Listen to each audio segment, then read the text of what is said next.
private business organization under which all members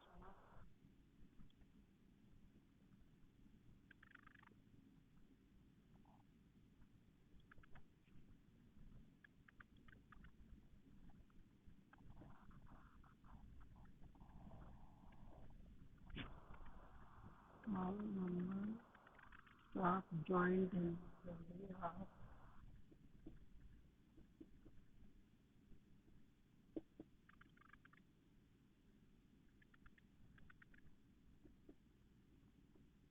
family or joint Hindu family carry a business under the control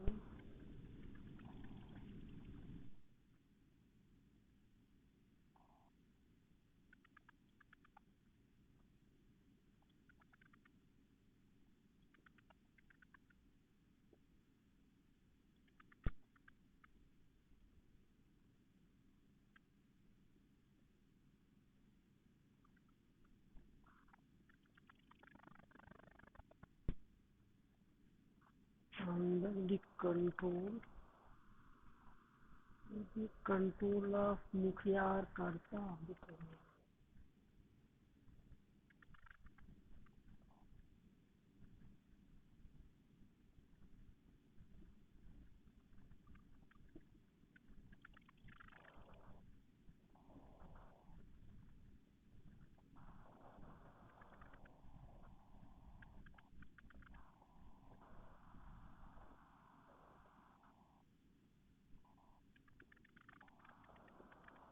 clear? हाँ, okay. Next आप पढ़ रहे हैं. अभी तो पढ़ा था टाइप ऑफ पार्टनर. अब आप स्टडी करेंगे जॉइंट हिंदू फैमिली बिजनेस. सच मीनिंग्स है it refers to that business organization under which all members of joint Hindu family carry the business under the control of the मुखिया or of the कर्ता of family. Joint Hindu family भी generally आप सबको जानते हैं एक परिवार का बिजनेस होता है जिसका मुखिया जो होता है, हेड होता है, उसको कर्ता कहते हैं, कर्ता के नाम से जाना जाता है और वही उसको बिजनेस को कंट्रोल करता है. बाकी सब लोग उसी के साथ बिजनेस करते हैं, एडजस्ट करते हैं. क्लियर है? तो ज्वाइंट हिंदू फैमिली में संयुक्त बिजनेस है घर का. सभी मेंबर्स एक साथ काम करते हैं और अर्निंग करते हैं. क्लियर है? बिजनेस में सबका पार्टिसिपेशन होता है. नेक्स्ट आता है आपका features of Hindu family business. Next आता है features of Hindu family business.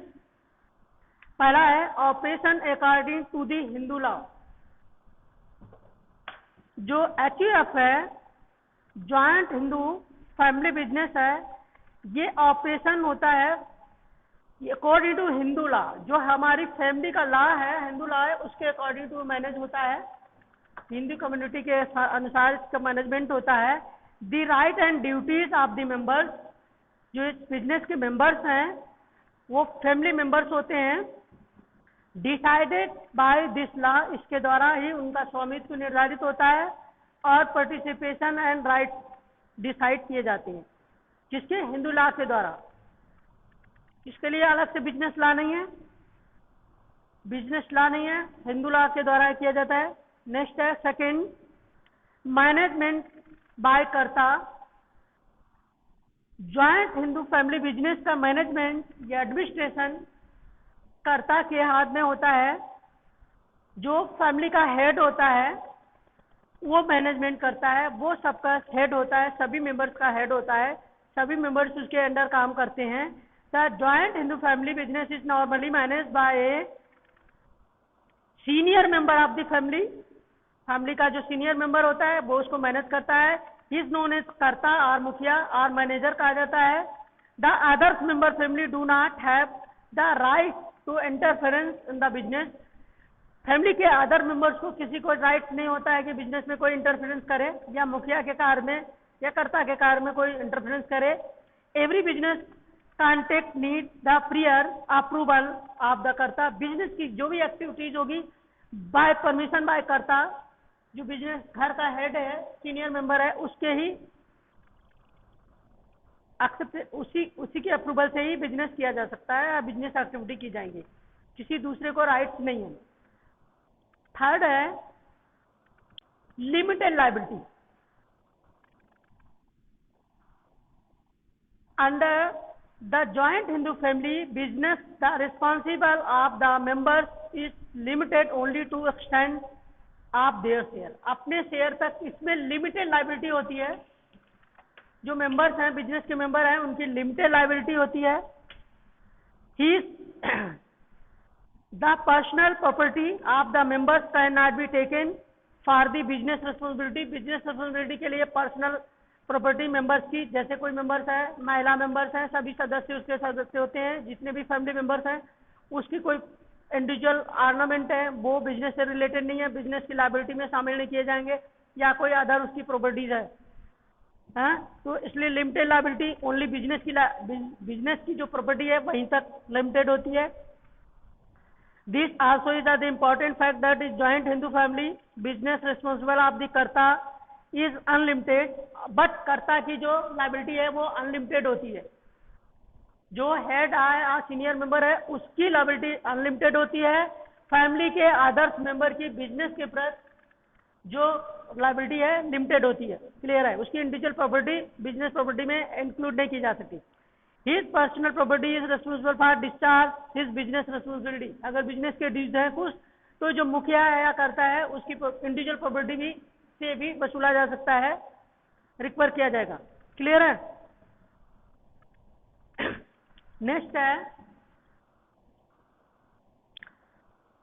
Permanent existence. The existence of joint Hindu family business is permanent like the existence of the company, हमेशा स्थिर होती है। This is no effect of death. अगर कोई व्यक्ति family से मर भी जाता है तो बिजनेस खत्म नहीं होता, हमेशा बना रहता है, परमानेंट रहता है। इंसॉल्वेंसी हो जाए तब भी नहीं, और लनेसी हो जाए और मेंबर्स और बिजनेस, कोई बिजनेस का मेंबर अगर खत्म हो जाता है तो बिजनेस खत्म नहीं होता, बिजनेस कंटिन्यू रन बाय होता है। पार्टनरशिप और सोल प्रोप्राइटरशिप में बिजनेस स्टॉप हो जाता है। क्लियर है? तो इससे डिफरेंट है जॉइंट हिंदू फैमिली बिजनेस, जो हमेशा एक्सिस्टेंस रहता है, कभी फिनिश नहीं होता। Membership by birth. Next features है membership by birth. Joint Hindu family business membership जो मिलती है बाय बर्थ मिल जाती है। जैसे कोई चाइल्ड बोर्न करता है फैमिली के अंदर, वो फैमिली बिजनेस में मेंबर्स बन जाता है, ऑटोमेटिकली मेंबर बन जाता है। यहाँ पे माइनर अर्नर नहीं है, कुछ भी नहीं है जरूरत, वो एडल्ट होगा तब होगा नहीं, जैसे ही उसने जन्म लिया और उसे फैमिली बिजनेस का मेंबर बन जाएगा। क्लियर है? नेक्स्ट आता है only male members can be of the co-partner in the joint Hindu family business, but according to Hindu Succession Act 1956, a woman after the death of her husband and in absence of male successor can become the co-partner of the family business. Family business में केवल man participation करते हैं। Suppose करो अगर किसी man की death हो जाती है और उसका कोई चाइल्ड जो है, बच्चा जो है एडल्ट नहीं है, एडल्ट नहीं है या नहीं है, तो सक्सेसर नहीं है, मेल सक्सेसर नहीं है, तब उसकी जो विडो है, महिला है, उसको उसके राइट्स मिल जाएंगे। जब तक कोई अगर मेल मेंबर सक्सेसर है तो महिला जो वुमेन मेंबर्स है उनको राइट्स नहीं होता है। नेक्स्ट है registration. There is no need of registration. In this type के बिजनेस में रजिस्ट्रेशन की आवश्यकता नहीं होती है। No need of any registration of the Hindu joint family business. There is no need to the complete any legal formalities for the establishment. In this type business को establish करने के लिए किसी legal formality की जरूरत नहीं होती है। जैसे हैंडीक्राफ्ट है, पोर्टर्स है, ब्लैक स्मिथ है, गोल्ड स्मिथ है, ये सब जब हिंदू HUF द्वारा ही बिजनेस चलते हैं, जितने भी क्राफ्टमैन है। क्लियर है? ये भारत में बहुत सारे लोग हैं, आप लोगों को पता होगा। क्लियर है? तो ये फीचर्स हो गए आपके 7 फीचर्स।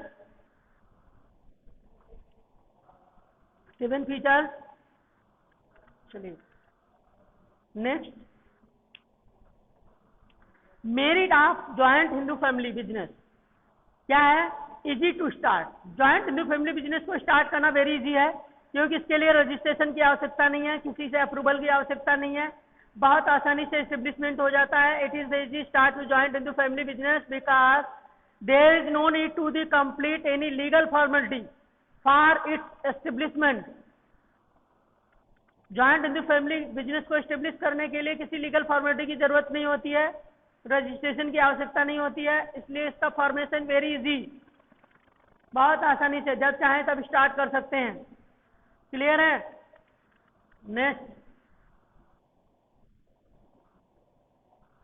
नेक्स्ट है secrecy. Under the joint Hindu family business all the facts remain confined to the karta. जो बिजनेस से रिलेटेड जानकारी है, नॉलेज है, वो ओनली कर्ता के पास होता है।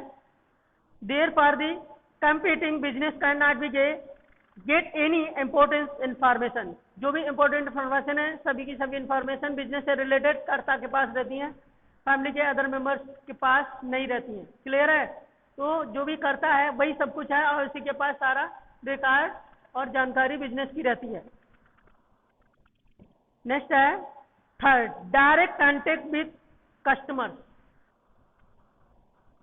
The karta of the joint Hindu family business comes to have the direct contact with his customers. Karta जो बिजनेस का, जॉइंट हिंदू फैमिली बिजनेस का जो करता है, वही कस्टमर के संपर्क में रहता है, सीधे उन्हीं के टच में रहता है। He has complete information about the liking attitude, क्या लोग लाइक कर रहे हैं उसके कस्टमर, उनका एटीट्यूड क्या है, क्या फैशन है, क्या कस्टमर दिस, इस सब के बारे में, या प्लानिंग ऑफ द बिजनेस सिर्फ करता, ओनली वन कर्ता के पास रहती है। ओनली वन कर्ता ही सर्वे सर्वा होता है। Prompt decision is of the essential for success of the business. सारे डिसीजन कर्ता के रहते हैं, उसमें कोई डिसीजन में कोई दूसरा हिस्सेदार नहीं होता है। सारे डिसीजन जो है कर्ता के द्वारा लिए जाते हैं ज्वाइंट हिंदू फैमिली बिजनेस में। क्लियर है? नेक्स्ट है direct relation between effort and consideration. The karta of the joint Hindu family business has the exclusive right of the profit of the business. उसका पूरा राइट्स होता है। This gives encouragement to put in more hard work. इसलिए वो ज़्यादा से ज़्यादा मेहनत करता है, क्योंकि सारा प्रॉफिट उसी के पास आता है। क्लियरली है? नेक्स्ट है advantage of inheritable quality. The joint Hindu family business is handed over by one generation to other generation, and the member of family continue to maintain the old ideal tradition of the family. ये family business है, generation to generation carry forward होता रहता है, और जो उनके पास एक family skill होती है वो कंटिन्यू आगे फॉरवर्ड होती रहती है, और इसका उनको पूरा बेनिफिट मिलता है। The gives the benefit of the astral reputation of the business. उस फैमिली की अपनी बिजनेस होती है। सपोज आपने सुना होगा बहुत सारे घराने होते हैं, या हैंडलूम, हैंडीक्राफ्ट, पॉटरीज के काम हो रहे हैं, मुरादाबाद के बर्तन, फिरोजाबाद की चूड़ियाँ, सहारनपुर का कास्ट वर्क और चिकन वर्क, जो बहुत सारे वर्क हैं, जो कपड़े के काम, कढ़ाई, ये सारी एक फैमिली बिजनेस है। क्लियर है? नेक्स्ट आती है इसकी लिमिटेशन क्या है। Limitation of joint Hindu family business, limited resources. एक फैमिली के जो रिसोर्सेज हैं वही इसमें यूज होते हैं। The resources of joint Hindu family business are limited, very limited होते हैं। The reduce the power of competition and business, ये बिजनेस के कंपटीशन को फेस नहीं कर पाते। These factors also become A hindrance in the development of business. Business को इनको एक्सपेंड करने में दिक्कत होती है, क्योंकि फैमिली बिजनेस होता है, तो जहाँ पे फैमिली रहती है वहीं ये बिजनेस हो सकता है, family out of family business नहीं हो सकता, इसलिए बिजनेस को एक्सपेंड करना वेरी डिफिकल्ट है। Business can not B establish on a large scale because of the limited resources, limited managerial skill. It can not be the expected of any person, क्योंकि कर्ता एक लिमिटेड पर्सन को administrate कर रहा होता है, govern कर रहा होता है, इसलिए उसके पास कोई बिग एक्सपीरियंस नहीं होता है। फैमिली मेंबर पर ही वो एडमिनिस्ट्रेशन करता है, आउट ऑफ मेंबर्स नहीं होते हैं, नंबर्स ऑफ मेंबर्स मोर नहीं होते हैं, अधिक नहीं होते हैं, जिसकी वजह से उसको एक्सपीरियंस कम होता है मैनेजमेंट का, लिमिटेड मैनेजमेंट का उसको अनुभव होता है। The joint in the family business all the decision have taken by the karta, therefore sometime the decision taken are not favourable to the business. कभी कभी उसका बिजनेस फेवरेबल बिजनेस का उसका डिसीजन नहीं होता है और उसको कोई सजेस्ट करने वाला नहीं होता है, ठीक है। तो लिमिटेड मैनेजरियल स्किल कम, मैनेजर एडमिनिस्ट्रेशन स्किल विकसित होने की कम चांसेस होते हैं, लेस चांसेस रहते हैं।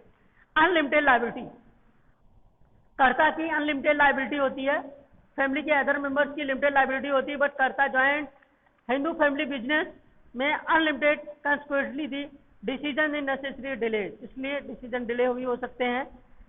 डिसएडवांटेज फ्रॉम सेंट्रलाइजेशन पावर, उसको सेंट्रलाइजेशन पावर की डिसएडवांटेज होती है। सपोज करो अगर कर्ता वहां पे नहीं है और कोई डिसीजन लेना है तो फैमिली का अदर मेंबर्स का डिसीजन नहीं ले सकता और ये डिसीजन डिले होता है, जिससे बिजनेस जो अपॉर्चुनिटीज हैं वो लॉस हो जाती हैं, बिजनेस के फायदे कम हो जाते हैं। और the power of lead to the loss of love and goodwill among others members of family that wise from the business organisation of the gradually coming to end, बंद हो सकता है। Loss of cooperation from members, family में जब members बहुत सारे बढ़ जाते हैं, अधिक मेंबर हो जाने पे एक दूसरे को कोऑपरेट नहीं करते, बिजनेस में कोऑपरेट नहीं करते हैं। It has observe that of the members of family are interested in of the increasing their individual property, क्योंकि लिमिटेड लायबिलिटी होती है मेंबर्स की, इसलिए वो क्या करते हैं, बिजनेस से पैसा निकाल के इंडिविजुअल प्रॉपर्टी को इंक्रीज करने में ज्यादा इंटरेस्ट रखते हैं, बट जो ज्वाइंट हिंदू फैमिली बिजनेस है उसमें इंटरेस्ट कम रखते हैं। क्लियर है। Property whether ragging care of the joint Hindu family business, the result is lack of cooperation, एक दूसरे में सहयोग नहीं होता है फैमिली मेंबर्स में, जिससे बिजनेस थोड़ा सैकिंग करता है। क्लियर है। ये आपके हो जाते हैं लिमिटेशन हो गई ज्वाइंट हिंदू फैमिली, मेरिट्स हो गई, फीचर्स हो गए, मीनिंग्स हो गई, ये क्लियर हो जाता है। अभी चलो रन बाय बार बार शिकायत होती ना इसकी, कोई फायदा नहीं, मैनेजमेंट जैसा करता है वैसा करो ना। नेक्स्ट आता है अब ज्वाइंट हिंदू फैमिली बिजनेस के बाद नेक्स्ट टाइप बिजनेस है cooperative society, cooperative organisation. Cooperative society अभी क्या है, it refer to that the voluntary association of persons who join together with the motive of welfare of the members। जो cooperative society है ये voluntary association है many members का, ये many members मिलकर के अपनी स्वेच्छा से मिलते आकर के हैं, और who join together with the motive of welfare of the members, और इनका ज्वाइंट होने का एक रीजन होता है, एसोसिएट होने का एक रीजन होता है कि सभी मेंबर्स के लिए वो उनका पर्पस है वेलफेयर करें, उनको कुछ सुविधाएं प्रदान करें। क्लियर है। तो जो है कोऑपरेटिव सोसाइटी एक्ट 1912 और under the state cooperative society act, ये जो कोऑपरेटिव सोसाइटी रजिस्टर्ड होती हैं ये हमारे कोऑपरेटिव सोसाइटी एक्ट 1912 एक्ट है उसके अंतर्गत होती हैं। ठीक है।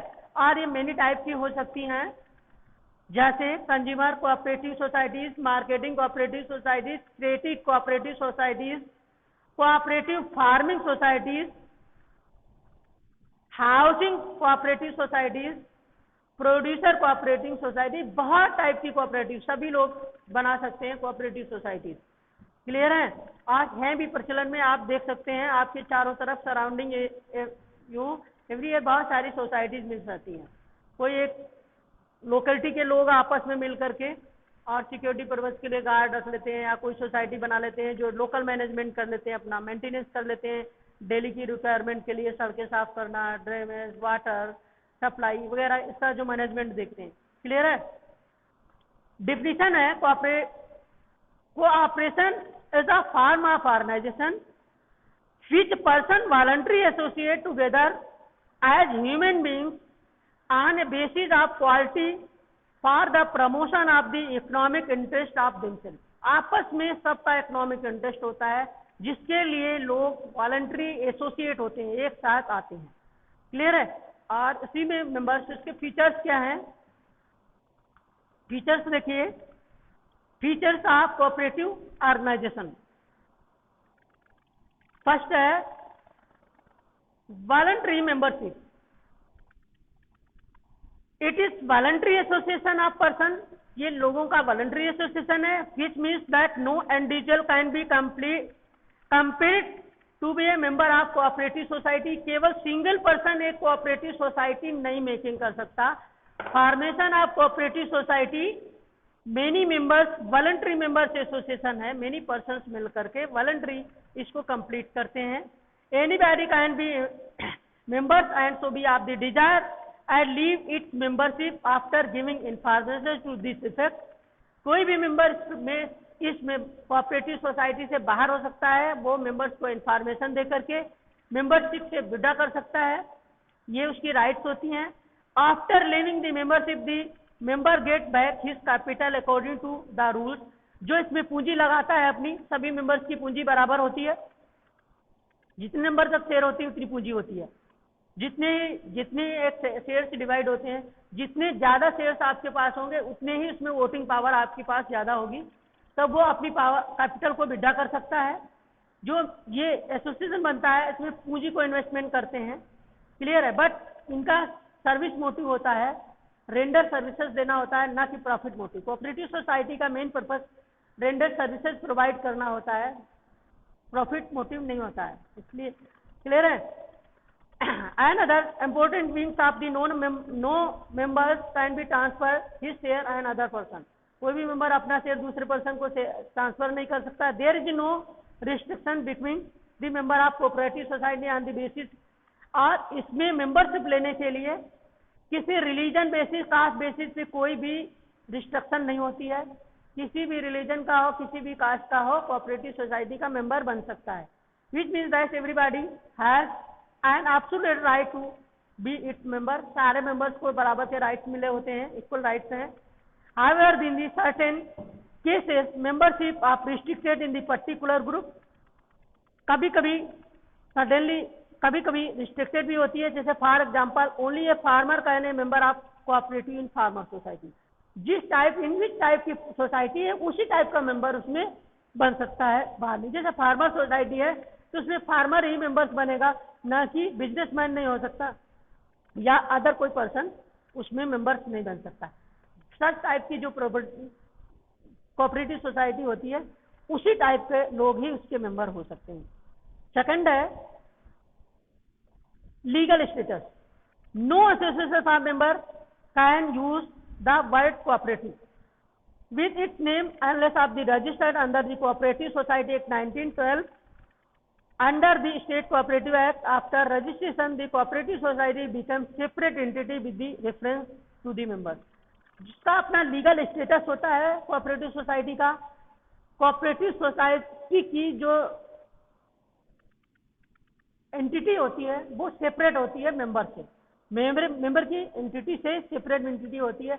ऐसा जबकि पार्टनरशिप फर्म में और सोल प्रोप्राइटरशिप में किसकी पहचान होती है, फॉर इंडिविजुअल से अलग नहीं होती है, वो बिजनेस फर्म में सेपरेट एंटिटी नहीं होती है। हिंदू इन्वायरमेंट में कर्ता में एंटिटी होती है, और यहाँ पे कोऑपरेटिव सोसाइटी की जो एंटिटी है सेपरेट होती है हिज मेंबर, उसके मेंबर से। क्लियर है। नेक्स्ट आ जाता है लिमिटेड लायबिलिटी। यहाँ पे जो मेंबर्स हैं इनकी लायबिलिटी लिमिटेड होती है। The liability of members in this organisation is limited to their shares. जितना शेयर उसने परचेस किया है, जितनी हिस्सेदारी उसमें ली है, उतने ही तक उसकी गारंटी होती है बाय दिन, उसके अलावा नहीं होती है। जितनी गारंटी उसने दी है शेयर में अपनी पूंजी कैपिटल इन्वेस्टमेंट उतनी तक होती है, उसके अलावा नहीं। अर्थात अगर कोऑपरेटिव सोसाइटी में एनी लॉसेज या सैकिंग होती है, लायबिलिटीज इंक्रीज करती हैं देन असेट, तो पर्सन की जो मेंबरशिप है, मेंबरशिप अमाउंट तक की उसकी लायबिलिटी है, उसके बाद उसकी इंडिविजुअल प्रॉपर्टी नहीं ली जा सकती, जैसा अदर टाइप बिजनेस में ऐसा नहीं है। ठीक है। Net control. The control job is perform by the member themselves in democratic way. इसकी जो कंट्रोल होता है, जो मैनेजमेंट होता है, डेमोक्रेटिक वे में होता है। मेंबर्स में से ही मैनेजमेंट चुना जाता है, इलेक्टेड होता है। मेंबर्स जो हैं, मेंबर में से ही सम पर्सन को एडमिनिस्ट्रेशन मैनेजमेंट के लिए इलेक्ट किया जाता है, अर्थात इलेक्टेड होते हैं, नॉमिनेटेड नहीं होते। ये managing committee is form for the purpose of the elected on the basis of voting the general meeting. एक जनरल मीटिंग बुलाई जाती है सभी मेंबर की और वोटिंग होती है और उनको मेंबर चुन लिया जाता है, वो सारा देखते हैं। The members right to of the cast only one vote, एक मेंबर को एक वोट देने का पावर है। May be the numbers of shares में भी एक शेयर का एक वोट होता है, जितने उसके पास शेयर्स होंगे उतना उसका वोट देने का पावर है। Nobody can behave of the autocratic manner, इसमें कोई ऑटोक्रेटिक मैनर नहीं है, डिक्टेटर नहीं है। मेंबर में से ही लोग एडमिनिस्ट्रेशन के लिए आते हैं, नेक्स्ट ईयर बदल सकते हैं, अगली जनरल मीटिंग बुला करके उनको हटाया जा सकता है, किसी और को अपॉइंटमेंट किया जा सकता है, अदर अपॉइंटमेंट। क्लियर है? नेक्स्ट आ जाते हैं सर्विस मोटिव। ये सर्विस मोटिव होता है, not profit motive. Cooperative society service motive होती है और सिर्फ मेंबर्स के लिए, अदर किसी के लिए नहीं, सिर्फ मेंबर के लिए, ओनली मेंबर्स के लिए सर्विस मोटिव होती हैं। नेक्स्ट आता है equity of voting rights. Equity of one person one vote, एक व्यक्ति का एक वोट होता है, सबकी वोट बराबर होती है, उसमें कोई डिफरेंशिएट नहीं होता है। डिस्पोजल ऑफ सरप्लस, जो सरप्लस होता है, another important characteristic of cooperative organisation, the profit surplus is utilise in this way. कैसे होगा? अगर कुछ प्रॉफिट कमाया जाता है, नॉमिनल प्रॉफिट होता है, 1/4 of the surplus is transfer to general reserve. Cooperative society का 1/4 लॉ के अनुसार, as per law 1/4 general reserve में डाला जाएगा। Dividend given in the capital of defined rate ही शुड बी एक्सीड 10%, 10% कैपिटल के लिए बोनस के रूप में दिया जाएगा। Some part of surplus can be utilise in the development of the area in the which society happens to work. जिस क्षेत्र में सोसाइटी काम कर रही है उसमें डेवलपमेंट के लिए 10% खर्च किया जाएगा। Remaining surplus is dividing in the members of bonus, bonus के रूप में बचेगा तो वो बोनस के रूप में मेंबर्स को दिया जाएगा। Bonus should be dividend in basis of purchase made of by members consumers cooperative. Next होता है cash trading. Cooperative society give performance of cash trading, ये हमेशा कैश ट्रेडिंग का प्रेफरेंस करती हैं। Comparatively spawn financial resources, there no legal restrictions, इनको कोई legal restrictions नहीं होती हैं। Society can not sell things on credit, उधार नहीं बेच सकती। Arrangement of the finance, they major source of providing finance to the cooperative society are capital is obtained from the sale of shares to the members, loan obtained from the government, ले सकते हैं, grant received from the government। इस तरह से इनको member से पैसा मिलता है, सरकार लोन भी मिल सकता है गवर्नमेंट से ग्रांट भी मिल सकती है। ग्रांट भी सब्सिडी होती है, सहायता होती है, help. Government control, the society is voluntary association, the government exercise control from the time to time be checking their account. कभी कभी गवर्नमेंट अगर कोई ऐसा होता है कि उसमें कुछ फ्रॉड होने की संभावना होती है तो मेंबर्स का होता है पैसा, इसलिए गवर्नमेंट उसको अपने अंडर कंट्रोल ले लेती है, उसकी समटाइम बीच बीच में ऑडिट करती है, चेक करती है। For the purpose of cooperative society have sent there annual report and accounts of the registrar, but cooperative society को भी बिजनेस पर्सन की तरह एनुअल रिपोर्ट्स और अपने अकाउंट्स रजिस्ट्रार के पास भेजने पड़ते हैं, कोऑपरेटिव सोसाइटी रजिस्ट्रार के पास। अब कौन formation of registration of cooperative society, इसमें the name of proposed society का होता है, ऑब्जेक्टिव ऑफ दी, क्या उसका वर्क होगा वो होगा, डिटेल ऑफ शेयर कैपिटल, कितनी पूंजी होगी, right duty responsibility of the members, ये भी लिखा होता है। मेथड ऑफ बिटवीन मेंबर कैसे उसमें आएंगे और कैसे क्विट करेंगे ये भी दिया होता है। The names and address of minimum 10 members, minimum cooperative society formation करने के लिए मिनिमम 10 मेंबर्स की आवश्यकता होती है। 10 से लेस देन अगर 9 होते हैं तो फिर कोऑपरेटिव सोसाइटी फॉर्मेशन नहीं होगी। The rule of the society, ये सब लिखे होते हैं। ऑफिस में कौन कौन होता है, प्रेसिडेंट होता है, वाइस प्रेसिडेंट होता है, सेक्रेटरी एंड ट्रेजरर, 4 पद होते हैं, 4 लोग इसमें रहते हैं जो एक्ट करते हैं। टाइप ऑफ कोऑपरेटिव सोसाइटी में आता है next consumer cooperative society, producer cooperative society, cooperative marketing society, cooperative credit society, cooperative farming society, cooperative housing society, many type की सोसाइटीज होती हैं। नेक्स्ट आता है, खत्म कर दें इसके बाद लिमिटेशन तक।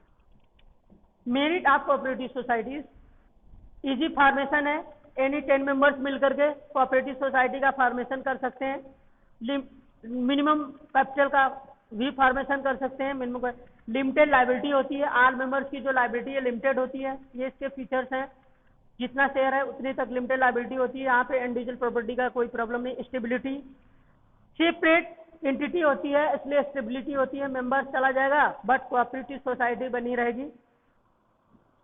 इसका एडवांटेज है स्टेबिलिटी का, मैनी समय तक किसी की डेथ हो जाती है या मेंबर्स छोड़ जाता है तब भी कोऑपरेटिव सोसाइटी रन बाय होती रहेगी, उससे कोई फर्क नहीं पड़ता है, स्टेबिलिटी होती है। डेमोक्रेटिक मैनेजमेंट होता है, यहाँ पे मैनेजमेंट इलेक्टेड किया जाता है बाय मेंबर और मेंबर से भी, इन मेंबर जो मेंबर्स हैं उनसे, आउटसाइड से कोई भी मैनेजमेंट इलेक्ट नहीं हो सकता, मेंबर से ही इलेक्ट होता है। ठीक है, तो डेमोक्रेटिक मैनेजमेंट यहाँ पे होता है, कोऑपरेटिव सोसाइटी में डेमोक्रेटिक मैनेजमेंट होता है। लेसर ऑपरेटिंग एक्सपेंसेस, इसमें सेल्फ वर्क कर लेते हैं इसलिए कोई एक्स्ट्रा चार्जेस नहीं देने पड़ते, जिससे सबसे कम खर्चा होता है कोऑपरेटिव सोसाइटी में रनिंग करने के लिए, कम से कम खर्चे होते हैं। टैक्स एडवांटेज मिलता है, cooperative society earnings of exempt of income tax exempted होती है cooperative society. These are the exempted by the payment of stamp duty and registration, इन सबसे फीस से फ्री होते हैं इसलिए इनको टैक्स एडवांटेज मिलता है। स्टेट पैट्रोनेज, गवर्नमेंट इनका संरक्षण करती है, केयर ऑफ करती है, हेल्प करती रहती है, कोऑपरेटिव सोसाइटी का केयर ऑफ गवर्नमेंट करती है। Cooperative society offering the easy giving up the them grant, आसानी से इनको ग्रांट भी मिल जाती है, सरकार से डोनेशन भी मिल जाती है, बहुत सारी चीज। लिबरल एटीट्यूड रहता है गवर्नमेंट का इनके प्रति। Supply of goods and cheaper rate, ये जो है अपने मेंबर्स को सस्ते रेट पे गुड्स को सप्लाई करते हैं क्योंकि ये प्रॉफिट मोटिव नहीं है, सर्विस रेंडर होता है। Check on of the other business, दूसरे बिजनेस की अपेक्षा कोऑपरेटिव सोसाइटी के मेंबर्स को ज्यादा इसमें फायदा होता है। इनका इकोनॉमिक डिसेंट्रलाइजेशन, पावर यहाँ डिसेंट्रलाइज होती है, मेंबर्स में ही बढ़ जाती है, कोई बाहर से इसका मैनेजमेंट नहीं होता है, मेंबर से ही मेंबर, इसलिए इकोनॉमिक डिसेंट्रलाइजेशन अच्छा होता है। आर्थिक देता है। Next, limitation of cooperative organisation, इसकी लिमिटेशन क्या है? Lack of capital, small level भी कैपिटल अरेंज कर सकते हैं क्योंकि स्मॉल अमाउंट ऑफ शेयर होता है, बिग अमाउंट ऑफ शेयर नहीं रख सकते। लोकल बॉडी के मेंबर्स होते हैं इसलिए लोकल तक ही रहते हैं, आप नेशन या स्टेट वाइज या नेशन वाइज मेंबर्स को नियुक्त नहीं कर सकते, इसलिए इनके पास कैपिटल कम होती है। इनकॉम्पिटेंट मैनेजमेंट मेंबर्स के बीच का ही होता है इसलिए कोई एफिशिएंट मैनेजर्स उसमें बाहर से नियुक्त नहीं किया जा सकता, तो मैनेजमेंट एफिशिएंट नहीं होता है, लेस एफिशिएंट होता है। कैश ट्रेडिंग हमेशा होती है, कैश ट्रेडिंग बहुत एडवांटेज डिसएडवांटेज दोनों है, फायदे भी हैं और नुकसान भी हैं। There member mostly poor and need goods on credit, इसके मेंबर्स पुअर होते हैं, उनको क्रेडिट उधार की जरूरत होती है, बट ये cash credit. Cooperative society supplies them goods and cheaper rate, इसलिए सस्ता माल देती हैं इसलिए क्रेडिट देने का सवाल नहीं होता। क्लियर है। पॉलिटिकल इंटरफेरेंस, गवर्नमेंट इसका केयर ऑफ करती है तो time to time government interference कर सकती है, ग्रांट देती है इसलिए गवर्नमेंट का पैसा लगा होता है तो वो अपने कागज डॉक्यूमेंट चेक कर सकती है, कभी भी इंटरफेरेंस करके अपने रूल एंड रेगुलेशन के थ्रू उसको इंटरफेरेंस कर सकती है। गवर्नमेंट के पास पावर